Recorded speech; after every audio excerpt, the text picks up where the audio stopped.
इस वीडियो को कर लिया मतलब 15 इयर्स के सारे repeated and most important questions covered. So let's start. History के चैप्टर नंबर 1 के मोस्ट इंपॉर्टेंट क्वेश्चंस इस एक वीडियो में ऐसे मैं हर एक टॉपिक के बारे में बताऊंगा जिससे रिपीटेडली बार बार क्वेश्चंस आए हैं, जिससे इस साल भी क्वेश्चन आने के चांसेस सबसे ज्यादा हैं। अब एक छोटी सी बात बस सुन लो, हमारी एक और सीरीज है फंसना पक्का है सीरीज, उसमें भी हमने क्वेश्चन आंसर्स ही करे थे, लेकिन उसमें हमने सारे क्वेश्चन करे हैं। मतलब इस वीडियो को अगर आप देखोगे, द ट्विन ब्रोस की फंसना पक्का है वीडियो, तो इसमें चैप्टर के जितने क्वेश्चंस बन सकते हैं सारे हमने निचोड़ के डाले थे।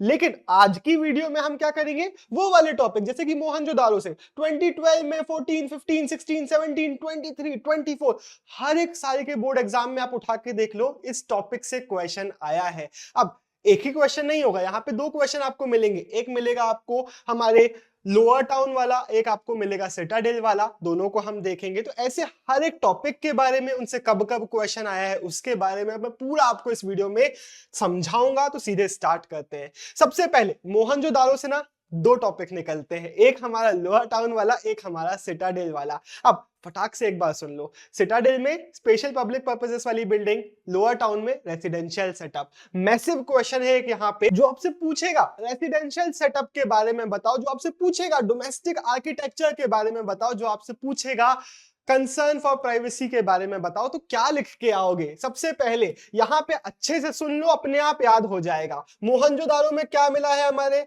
लोअर टाउन जो मोहनजोदारो का है उसमें हमें रेसिडेंशियल सेटअप देखने को मिला है, पहला पॉइंट हो गया। अब क्या है रेसिडेंशियल सेटअप, कैसे थे इनके घर, उसमें लिख के आना कि इनके जो घर थे ज्यादातर के सेंटर में कोर्टयार्ड होता था, आजू बाजू रूम्स होते थे। कोर्टयार्ड जो होता था it was probably centre of activities, जैसे कुकिंग हो गई, वीविंग हो गई, एक्टिविटीज यहां पे करी जाती होंगी। अब मैंने बोला ना एक सब क्वेश्चन है कंसर्न फॉर प्राइवेसी वाला, हो सकता है ये भी पूछा जाए और हो सकता है ये अकेला पूछ लिया जाए या फिर ये सब क्वेश्चन में हो। तो इसके बारे में पॉइंट याद रखना, आई लेवल पे, ग्राउंड लेवल पे कोई भी विंडो नहीं थी, ताकि आप अंदर ना देखो कि कमरों के अंदर क्या चल रहा है।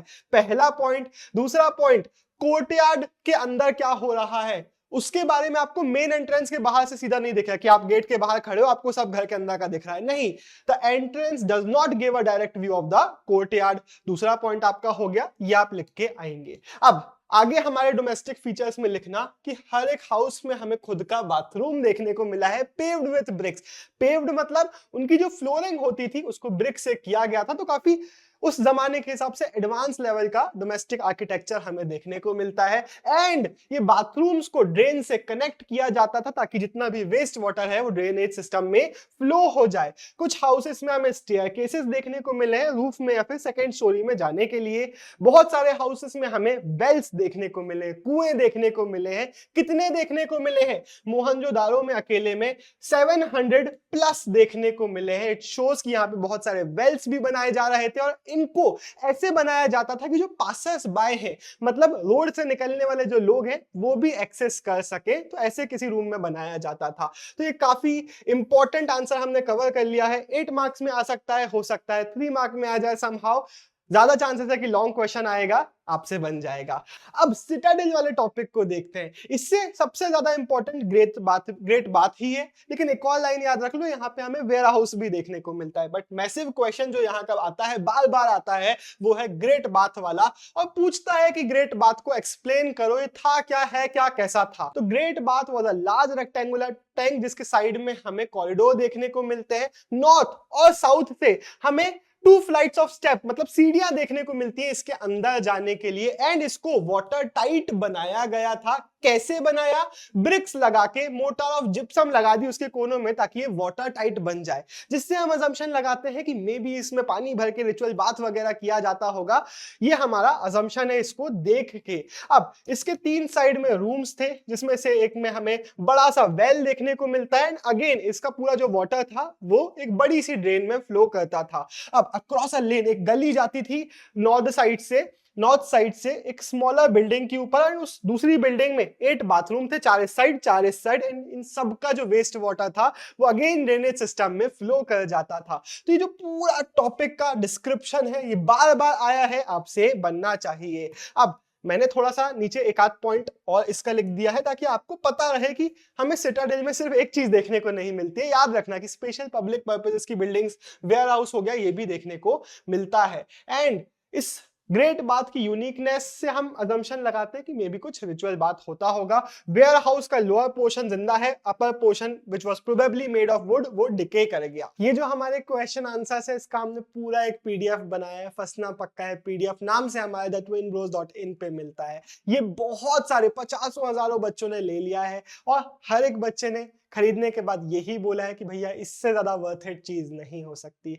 हर एक बच्चे ने जिसने एग्जाम दिया है साइकोलॉजी का, हिस्ट्री का, जिसने पॉलिटिकल साइंस का, ज्योग्राफी का, उसने यही बोला है कि भैया सारे क्वेश्चंस आपके पीडीएफ से आए। अगर आप भी इस पीडीएफ को लेना चाहते हैं twinbros.in, लिंक आपको डिस्क्रिप्शन में मिल जाएगा। अब हमारा इस चैप्टर का अगला एक बहुत इंपॉर्टेंट टॉपिक ड्रेनेज सिस्टम वाला, इससे भी क्वेश्चंस आते हैं, 2023 में ही आया है। ड्रेनेज सिस्टम का डायरेक्ट क्वेश्चन है, one of the most distinctive feature of the Harappan cities was the carefully planned drainage system, explain the statement. तो कुछ की टर्म्स याद रख लो। सबसे पहले इसमें प्लानिंग देखने को मिलती है। ये डिस्टिंक्टिव फीचर है हड़प्पन सिटीज का कि यहाँ पे हमें काफी अच्छा ड्रेनेज सिस्टम देखने को मिलता है।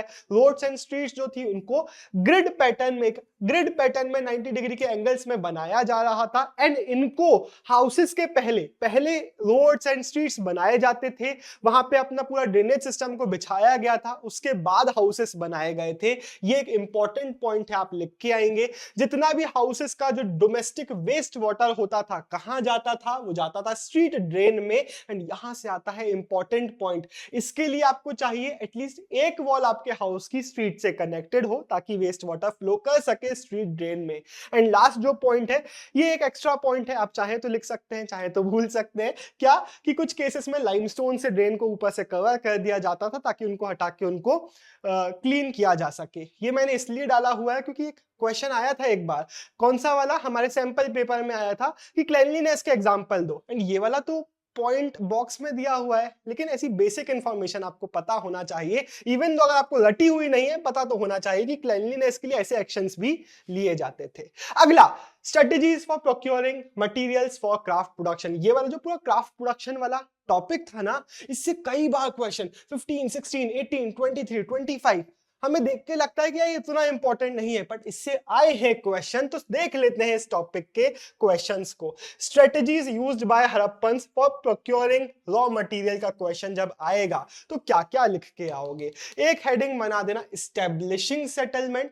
हो सकता है क्वेश्चन ऐसे ही आ जाए कि बताओ हड़प्पन्स कैसे मेटल या फिर मटेरियल प्रोक्योर करने के लिए एक्सपीडिशंस करते थे या फिर सेटलमेंट्स बना लेते थे, एक्सप्लेन करो। तो क्या क्या लिख के आओगे।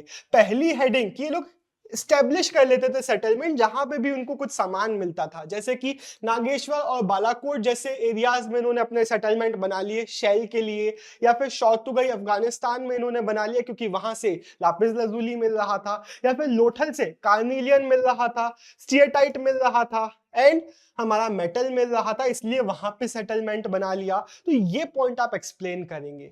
अगला हमारा हेडिंग बनेगा सेंडिंग एक्सपीडिशंस। कुछ चीजें ऐसी थी जहां पे ये अपने सेटलमेंट नहीं बनाते थे, लेकिन दूर दूर से लेके भी तो आते थे ना सामान, तो उसके एग्जांपल में लिखना खेतरी रीजन ऑफ राजस्थान। यहाँ पे एक्सपीडिशन मतलब अपने लोग भेजते थे गधे घोड़े खच्चर में कि जाओ वहां पे रिश्ते विश्ते बनाओ, वहां से सामान लेके आना कुछ। तो वहां पे खेतरी रीजन का राजस्थान में जाते थे कॉपर के लिए, साउथ इंडिया में जाते थे गोल्ड के लिए। इन एक्सपीडिशंस में ये लोग लोकल कम्युनिटीज से ट्रेड करके, बार्टर करके, कुछ ना कुछ करके सामान एक्सचेंज करके लेके आ रहे थे। हड़प्पा के जो आर्टिफैक्ट्स हैं जैसे कि स्टीएटाइट माइक्रो बीड्स, ये हमें अलग अलग जगहों पे मिले हैं विच इंडिकेट कि हाँ ये लोग जा रहे थे, एक्सपीडिशंस कर रहे थे, दूर दूर से सामान भी लेके आ रहे थे। एंड ऐसे हमें एग्जाम्पल्स खेतरी रीजन में मिले हैं एंड डिस्टेंट लैंड्स में भी मिले हैं, जिसका क्वेश्चन अलग से आ जाता है कभी कभी। तो देखो यहाँ पे आपको एक ही क्वेश्चन में मिल रहा है, लेकिन मैंने एक एक्सप्लेन करने के लिए डाला हुआ है कि हो सकता है जो क्वेश्चन आए वो इसका आए ही ना, वो आपसे सिर्फ पूछे ओवरसीज ट्रेड के बारे में बता दो या फिर ओमान के साथ जो होता था उसके बारे में बता दो। तो जब सिर्फ इसका क्वेश्चन आएगा तो लिख देना कि कॉपर सिर्फ खेतरी से नहीं ओमान से भी आ रहा था। कैसे पता चला, केमिकल एनालिसिस करा तो हमें निकल मिला ऐसे कॉपर में जो ओमान से आ रहा था। तो जब ओमान के कॉपर में भी निकल है, हड़प्पा के कुछ कॉपर में भी निकल है, तो वो कॉपर कहां से आया है, ओमान के वहां से आया है। तो ये केमिकल एनालिसिस हमें इसके बारे में बताता है, ये आप याद रखेंगे। एंड मेसोपोटामियन जो टेक्स्ट थे, मेसोपोटामिया के साथ भी हमारा लिंक था, वो हड़प्पन्स के बारे में मेंशन करते हैं, उनके साथ ट्रेड के बारे में मेंशन करते हैं। तो हमारा जो ट्रेड था वो मेसोपोटामिया के साथ हो रहा था, दिलमुन, बहरीन, मगान, इन सब के बीच में ट्रेड हो रहा था। और हमारा जो हड़प्पन सिविलाइजेशन था उसको मेलुआ बुलाया गया था इन टेक्स्ट में। एंड हमें मोटिव भी देख, बोट के मोटिव, बोट्स वगैरह देखने को मिली है सील्स में, वो भी हमें एग्जांपल देते हैं कि भाई ट्रेड हो रहा था, बोट्स वगैरह का यूज किया जा रहा था। अगला क्वेश्चन है सेंट्रल अथॉरिटी वाला। 15, 18, 23 और बहुत रिसेंटली 25 में भी सेंट्रल अथॉरिटी का क्वेश्चन आया था। बहुत बेसिक क्वेश्चन है, अलग अलग आर्ग्यूमेंट्स बताओ कैसे हमें पता चलता है कि यहाँ पे सेंट्रल अथॉरिटी किसके हाथ में थी, यहाँ पे राजा था या नहीं था। अब ये थोड़ा सा ना, कई लोग इसमें सिर्फ शॉर्ट आंसर के लिए तो प्रिपेयर्ड है, लेकिन लॉन्ग आंसर के लिए लोग प्रिपेयर्ड नहीं है। लेकिन कभी कभी क्वेश्चन ऐसे ही आ जाता है कि इंडिकेशंस बताओ डिसीजन मेकिंग के, एक्सप्लेन करो आपको क्यों लगता है कि यहाँ पे हो रही थी प्लानिंग, हो रही थी डिसीजन मेकिंग, यहाँ पे था एक राजा। ऐसा कोई भी क्वेश्चन आ सकता है, तो आपको ज्यादा पॉइंट्स पता होना चाहिए, है ना। तो स्टार्टिंग से हम देखते हैं। सबसे पहले तो पॉटरी, सील्स, वेट्स, ब्रिक्स, इनमें यूनिफॉर्मिटी देखने को मिलती है। एक पॉइंट जो एविडेंस है यहाँ पे कि हो सकता है यहाँ पे कोई रूलर हो, जो एविडेंस है यहाँ पे प्लानिंग वगैरह का। ब्रिक्स के बारे में एक्सप्लेन करके आना कि जम्मू टू गुजरात इतना बड़ा जो रीजन था, हर जगह पर सिमिलर रेशियो फॉलो किया जा रहा था, ये पॉइंट एक्सप्लेन करना। हमने देखा कि सेटलमेंट्स एस्टेब्लिश कर लिए जाते थे मटेरियल को प्रोक्योर करने के लिए, तो ये पॉइंट एक्सप्लेन करके आना। लिखना कि फाउंडेशंस बनाए जा रहे थे, वॉल्स एंड प्लेटफॉर्म्स बनाए जा रहे थे, इसके लिए लेबर मोबिलाइजेशन कौन कर रहा था, हो सकता है कोई अथॉरिटी ही कर रही हो। एंड लिखना कि हमें एग्जैक्ट आंसर नहीं मिल, हो सकता है क्वेश्चन 3 मार्क का ही आए कि भाई बताओ हमें आंसर नहीं मिलता कि कौन यहाँ का रूलर था, एक्सप्लेन करो अलग अलग आर्ग्यूमेंट जो आर्कियोलॉजिस्ट देते हैं। ये पॉइंट्स हम देखते हैं। सबसे पहले मोहनजोदारो में हमें एक बिल्डिंग मिली जिसको हमने पैलेस बुला दिया, लेकिन हमें नहीं पता वो राजा का पैलेस था या कुछ और था। हमें एक स्टैचू मिला, हमने प्रीस्ट किंग बुला दिया, लेकिन हमें नहीं पता वो राजा था या नहीं था। ऐसे ही रिचुअल प्रैक्टिसेस के बारे में हमें नहीं पता चल पाता, हमें नहीं पता चल पाता कि पॉलिटिकल पावर में कौन था। तो अब आर्ग्यूमेंट जो दिए जाते हैं वो ये है। एक आर्ग्यूमेंट नंबर 1 है, हो सकता है क्वेश्चन सिर्फ इतना है कि यहाँ पे कोई भी रूलर नहीं था, सब लोग इक्वल स्टेटस एंजॉय करते थे। सेकेंड आर्ग्यूमेंट है कि यहाँ पे कोई एक रूलर नहीं था बल्कि सेवरल रूलर्स थे, मतलब हड़प्पा का अलग और मोहनजोदारो का अलग और लोथल का अलग। तीसरा आर्ग्यूमेंट जो है वो ये है कि यहाँ पे एक सिंगल स्टेट था जो पूरे रीजन को डोमिनेट करता था, पूरी डिसीजन मेकिंग करता था। इसके एग्जांपल्स हमने इतने सारे जो पीछे देखे वो सारे इसी चीज के एग्जांपल थे। एंड लिख देना कि मे बी यहाँ पे एक डेमोक्रेटिक सिस्टम अप्लाई किया गया होगा, क्योंकि यहाँ पे इतने यूटिलिटेरियन बिल्डिंग्स देखने को मिले ना, हमें ग्रेट बात देखने को मिला, हमें वेयर हाउस देखने को मिला, तो मे बी यहाँ पे एक डेमोक्रेटिक काइंड ऑफ स्ट्रक्चर हो सकता है। अगला question, problems in reconstructing religious practices वाले टॉपिक से 14, 15, 16, 20, 20 हर एक साल में बोर्ड एग्जाम में इस टॉपिक से क्वेश्चन आया है। अब मैं ये नहीं बोल रहा हूं कि यही क्वेश्चन आया है, अलग अलग तरीके से आता है, लेकिन टॉपिक यही है। तो अगर इस टॉपिक को अच्छे से सुन लोगे तो कोई भी क्वेश्चन आएगा तो बन जाएगा। तो अभी क्या है, क्वेश्चन पूछ रहा है कि आर्कियोलॉजिस्ट को बड़ा डिफिकल्ट लगता है रिलीजियस सिग्निफिकेंस की चीजों को समझने के लिए, या फिर क्या प्रॉब्लम्स फेस करनी पड़ती हैं उसके बारे में समझा दो। तो जब ऐसा क्वेश्चन आएगा, आर्कियोलॉजिस्ट की रिलीजियस चीजों को समझने में जो प्रॉब्लम्स हैं उनको समझाने वाला क्वेश्चन आएगा, तो पहला पॉइंट ये बना सकते हो कि भाई आर्कियोलॉजिस्ट को क्या होता है ना, जो भी ऑब्जेक्ट अनयूजुअल या अनफेमिलियर लगता है उसको वो रिलीजियस सिग्निफिकेंस का बोल देते हैं। जैसे कि टेराकोटा फिगरीन विमेन के मिले, काफी हेवीली उनको ज्वेलरीज पहनाई जाती थी, हेड ड्रेसेस पहनाए जाते थे, तो हमें नहीं समझ में आ रहा कि ये क्या थी। हो सकता है उनकी वर्शिपिंग की जाती हो, तो हो सकता है ऐसा कुछ हो। इन लोगों को बोल दिया जाता है मे बी ये मदर गॉडेसेस हैं। या फिर जो हमें रेयर स्टोन स्टैचुरी देखने को मिले हैं मैन के स्टोन स्टैचूज, उनको प्रीस्ट किंग बोल दिया जाता है। बट नहीं पता हमें, ये प्रॉब्लम्स है हमारे सामने, क्योंकि हमें इन चीजों के एक्चुअल मीनिंग नहीं समझ में आ पाते हैं। फिर कुछ ऐसे स्ट्रक्चर्स जैसे कि हमें फायर ऑल्टार्स देखने को मिले, ग्रेट बाथ देखने को मिला, तो इसको भी हमने बोला कि मे बी कुछ रिचुअल्स होंगे जो यहाँ पे परफॉर्म किए जाते होंगे। लेकिन हमें नहीं पता ना फायर ऑल्टार में, जैसे आज की डेट में फायर ऑल्टार क्या होता है जिसमें हम हवन वगैरह कर रहे होते हैं। तो हड़प्पन में जब हमें सिमिलर स्ट्रक्चर मिले तो हमने अजम्पशन लगाया कि मे बी इसका कुछ रिचुअल सिग्निफिकेंस होगा। हमें एग्जैक्टली समझ में कभी नहीं आया, ना आएगा। अब शायद कुछ हो जाए तो पता चल जाए, बट हमें 100% ऐसी चीजें अक्सर समझ में नहीं आ पाती। फिर ऐसे ही चीजें जैसे कि हमें प्लांट मोटिव सिंबल्स मिले सील्स वगैरह में, तो हमने बोला शायद नेचर वर्शिपिंग होगी। कुछ सील्स में हमें मिथिकल क्रिएचर्स जैसे कि यूनिकॉर्न जैसे फिगर्स देखने को मिले, अगेन हमने बोल दिया कि मे बी एक कॉम्पोजिट क्रिएचर होंगे, मे बी इनकी वर्शिपिंग वगैरह होती होगी। फिर हमें इंपॉर्टेंट पॉइंट है ये वाला टॉपिक कई लोग अच्छे से नहीं पढ़ते हैं, इजी क्वेश्चन आता है लेकिन नहीं बनता है। आप अच्छे से सुनो, हमें ये मिला, हमें ये मिला, हमें क्रॉस लेग सीटेड पोजीशन में फिगर देखने को मिला योगिक पोस्चर में, जिसके आजू बाजू अक्सर एनिमल्स होते थे। तो हमने बोला कि it was proto Shiva. Proto Shiva का मतलब होता है शिव जी का एक अर्लीस्ट फॉर्म जो हमें यहाँ पे डिपिक्ट किया जा रहा है। लेकिन अगेन आप समझ रहे हो ना, प्रॉब्लम ये है कि सारे अजम्पशंस है। कई बार ऐसा होता है कि जो रिलीजियस चीजें होती हैं उसमें लेटर ट्रेडिशन पुराने ट्रेडिशन के सिमिलर हो, ऐसा जरूरी तो नहीं है ना कि भाई आपने जो इनको प्रोटो शिवा बोल दिया पुराण के डिस्क्रिप्शन से थोड़ा बहुत मैच करके, जरूरी थोड़ी ना है कि वो एग्जैक्टली वही हो सकता है वो कुछ और हो जिसके बारे में हमें समझ में नहीं आ रहा है। फिर कोनिकल स्टोन ऑब्जेक्ट्स हमें मिले, अगेन हमने लिंक से उनको आइडेंटिफाई कर दिया कि शिवलिंग होंगे, लेकिन हो सकता है कोई गेम खेल रहे हैं उसके पीसेस हो, हमें ये सब चीजें एग्जैक्टली समझ में नहीं आ पाती। तो ये आपका पूरा आंसर बनेगा कि अक्सर हमें जो स्टोन क्वांस है, पॉट है, जो नॉर्मल चीजें वो तो समझ में आ जाती हैं, बट रिलीजियस चीजों को समझने में प्रॉब्लम होती है। अगला टॉपिक आपसे बोल रहा है सोशल डिफरेंसेस के बारे में बताओ। इसका ना क्वेश्चन जो है वो 2025 में आया था, उसके पहले बहुत बार तो नहीं आया है, बट मेरा दिल नहीं माना इसको हटाने से। ये इंपॉर्टेंट टॉपिक है, इसलिए मैंने हमारे जो प्रीमियम नोट्स थे उनका एक यहाँ पे स्क्रीनशॉट डाल दिया है। इन प्रीमियम नोट्स को आप ले सकते हैं। बहुत भाई ये झूठ नहीं बोल रहा हूँ, प्रमोशन तो कर रहा हूँ लेकिन प्रमोशन नहीं कर रहा हूँ। मैंने खुद ने आज देखे, इतने दिनों बाद मैंने अपने प्रीमियम नोट्स देखे, ना लाइक वाओ यार कितने अच्छे हैं, लेजिट ये बहुत अच्छे हैं। एंड अगर क्वेश्चन आता है सोशल डिफरेंसेस का, तो याद रखना डिफरेंसेस को समझने के लिए हमारे पास अलग अलग स्ट्रेटेजीज हैं, जैसे कि बैरियल्स को देखना, लग्जरीज के आइटम्स को ढूंढना।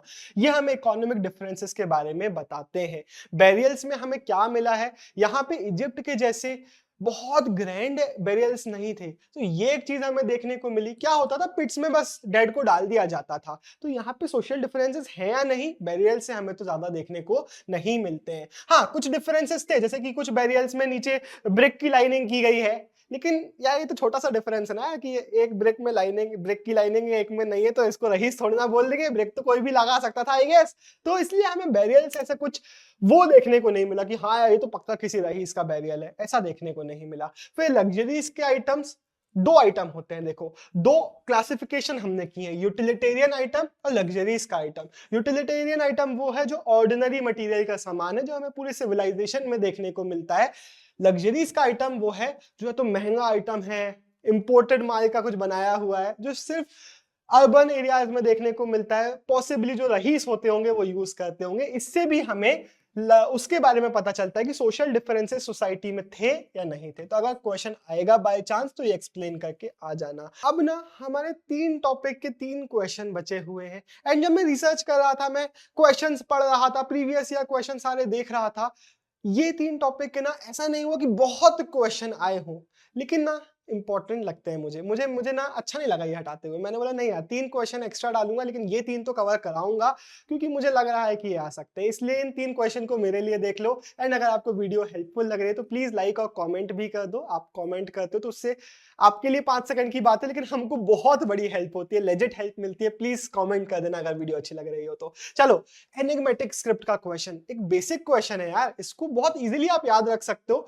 एक बार सुन लो, क्वेश्चन आएगा हड़प्पन स्क्रिप्ट के बारे में, क्वेश्चन आएगा क्यों ये एनिग्मेटिक यानी कि मिस्टीरियस, कंफ्यूजिंग, chaotic है, उसको एक्सप्लेन करो। किसी भी टर्म में क्वेश्चन आ सकता है, हड़प्पन स्क्रिप्ट के फीचर्स क्वेश्चन आ सकता है, तो क्या क्या पता होना चाहिए। इंस्क्रिप्शन शॉर्ट होते हैं, जो लॉन्गेस्ट इंस्क्रिप्शन है उसमें 26 साइंस देखने को मिले हैं, बस लॉन्गेस्ट है ये।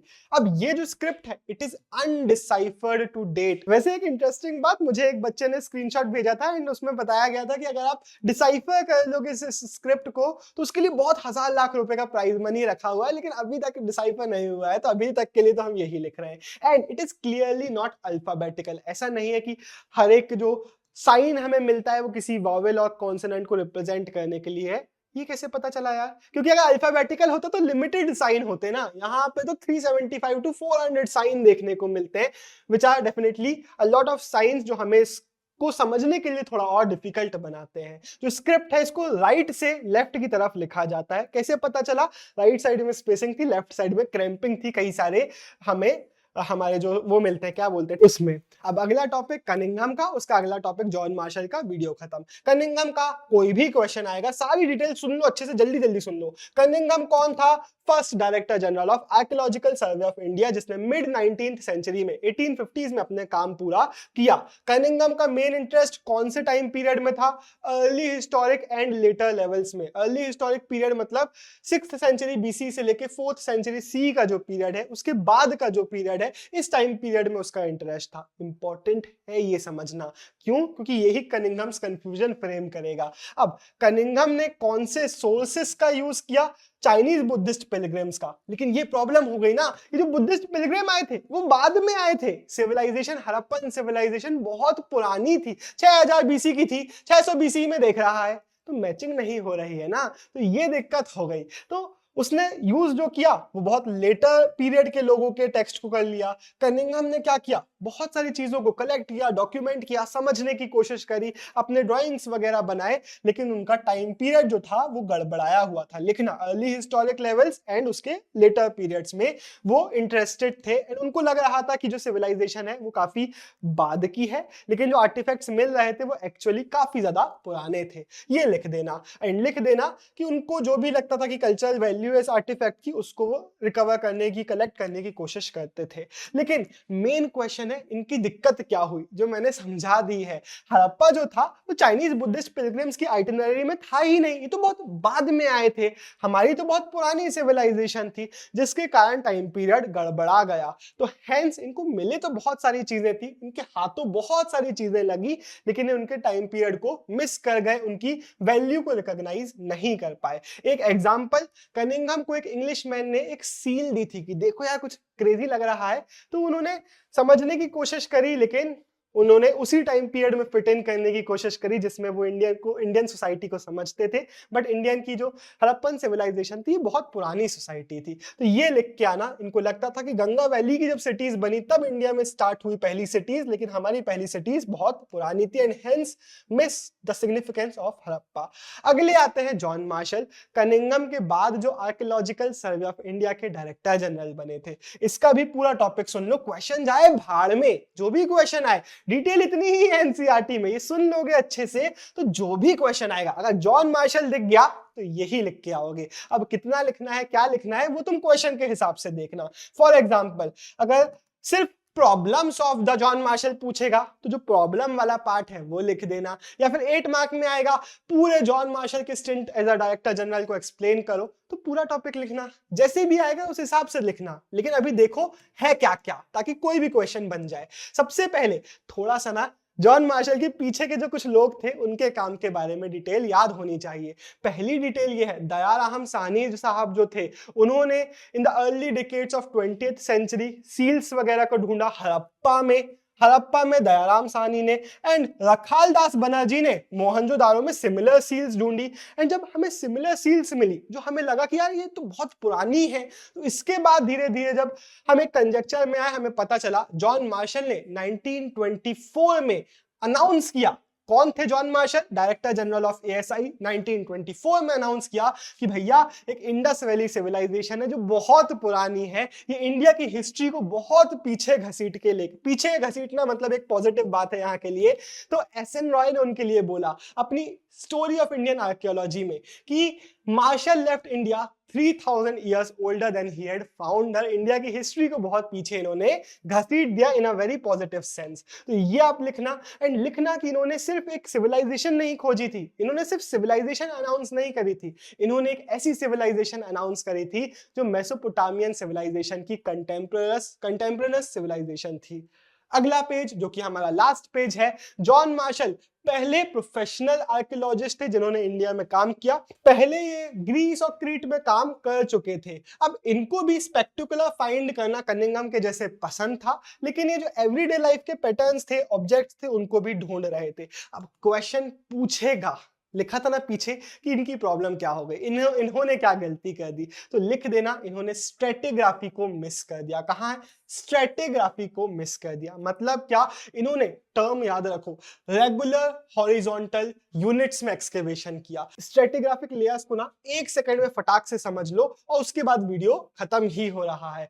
ये हमारी अर्थ की अलग अलग लेयर्स जो बनती हैं बिकॉज ऑफ जो सोसाइटीज वहां पे बन रही है, जो लोग रह रहे हैं, उसके कारण जो फॉर्म होती है लेयर्स, उससे होता क्या है, यहाँ पे जो सामान है और यहाँ पे जो एकदम सामने उसके जो सामान है अर्थ के अंदर या अर्थ के अंदर है, तो वो सेम टाइम पीरियड का नहीं है, लेकिन यहाँ का जो सामान और यहाँ का जो सामान है वो सेम टाइम पीरियड का है। तो इन्होंने क्या किया, इन्होंने हॉरिजॉन्टली काम कर दिया कि यहाँ पे मिला, सेम लेवल पे मिला, सेम है, सेम टाइम पीरियड है। बट नहीं ना, ये और ये सेम है, ये और ये सेम नहीं है, ऐसे स्टडी करना होता है। तो लिख के आओगे इन्होंने स्ट्रेटिग्राफी को इग्नोर कर दिया, इन्होंने रेगुलर हॉरिजॉन्टल यूनिट्स में काम किया। इससे हुआ यूं कि उन्होंने time period of the object जो था उसको स्किप कर दिया, मिस कर दिया बहुत सारी जगहों पे, एंड हेंस बहुत सारी इंफॉर्मेशन को लूज कर दिया। वीडियो को खत्म करने के पहले एक लास्ट नाम सुन के जाओ। इनकी मिस्टेक को किसने फिक्स किया? इनकी मिस्टेक को फिक्स किया आरईएम व्हीलर ने। इसी के साथ साइनिंग ऑफ, देव टेंगुरिया, बाय बाय। हम मिलेंगे अगली वीडियो में।